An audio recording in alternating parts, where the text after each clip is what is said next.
1920s, New York was a city in transition. The skyline climbed higher each year, steel and glass reaching for the heavens. On the streets below, jazz spilled from speakeasies, children played stickball in the alleys, and families filled the brownstone neighborhoods with laughter and noise. But beneath that energy, beneath the promise of modern America, something darker lurked. It lived in the shadows, in the forgotten corners of the city. It wore the face of an old man, grey-haired, soft-spoken, polite.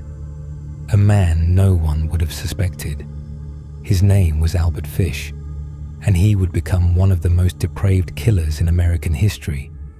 Albert Fish was born in 1870 in Washington, D.C., into a family already burdened by madness. Mental illness haunted his bloodline. Uncles committed to asylums, relatives plagued by hallucinations and violent breakdowns. When Albert was just 5, his father died suddenly, leaving his mother unable to care for him.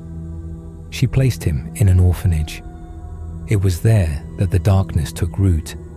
The punishments were brutal. Beatings with paddles, whippings until blood ran down his legs. Other children screamed in terror. But young Albert didn't scream. He learned to enjoy it. The pain became twisted into something else, something he would carry with him for the rest of his life. By the time he left the orphanage, Albert was already different. He grew quiet, withdrawn, but carried secret compulsions. He began experimenting with self-harm. In private, he would insert needles into his own flesh, deriving pleasure from the pain. Doctors who later examined him would X-ray his body and find dozens of metal fragments embedded deep inside, each one a hidden reminder of his lifelong obsession. As he grew older, his appetites only worsened. Fish worked menial jobs, drifting from one city to the next. He married, had children, but the facade of a normal life never lasted long. Behind closed doors, he was consumed by sadistic fantasies.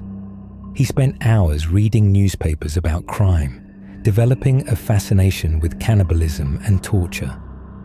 By the early 1900s, Fish began seeking out the most vulnerable. He targeted children, often from poor families who wouldn't be missed. He lured them with promises of food, candy, or odd jobs. Some he assaulted, others simply vanished. But Albert's sickness wasn't just physical, it was ritualistic. He believed pain, both giving and receiving it, had a spiritual dimension. He carried whips, nails, and knives, treating each act as if it had meaning beyond cruelty.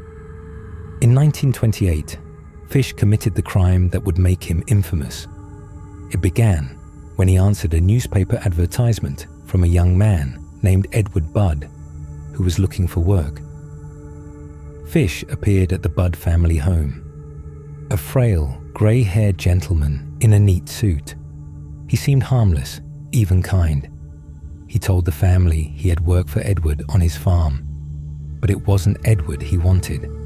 Instead, Fish's eyes fell on Edward's younger sister, Grace Budd, a 10-year-old girl with dark hair and a shy smile. Fish charmed the family, pretending to be a benefactor. Then he convinced them to let Grace accompany him to what he claimed was a children's party. She never returned. For months, Grace's disappearance haunted her family. The police searched desperately, but there were no leads. The Budds could only cling to hope. That hope would shatter years later when Albert Fish sent them a letter. The letter is one of the most disturbing documents in criminal history. In it, Fish detailed the fate of Grace Budd with graphic precision, how he had taken her, killed her, and even eaten parts of her body. The words were almost too horrific to believe, but they were real, and they sealed his fate. Detectives traced the letter back to Fish through the stationery he used.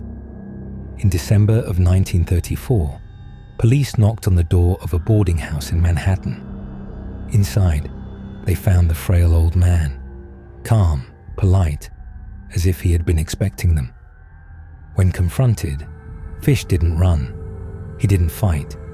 He simply nodded and admitted who he was. The investigation uncovered the extent of his crimes. Fish admitted to several murders and dozens of assaults, though authorities suspected the true number was far higher. In his confessions, he spoke of an irresistible urge, voices that commanded him, and a belief that his acts were holy, a grotesque distortion of faith and obsession. During his trial in 1935, the courtroom was packed. The public struggled to reconcile the frail old man in front of them with the monstrous acts he described. Doctors debated whether he was insane, but in the end, the jury found him sane enough to face judgment.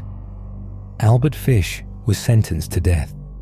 On January 16, 1936, he was led to the electric chair at Sing Sing prison. Witnesses reported that he seemed almost eager, as if the execution itself was just another form of pain he welcomed. When asked for his final words, Fish simply said, "It will be the supreme thrill of my life." The switch was pulled, and the man known as the Grey Man, the Brooklyn Vampire, the Boogeyman, was gone. But his story lingers, because Albert Fish wasn't the shadowy figure people imagine when they think of a monster.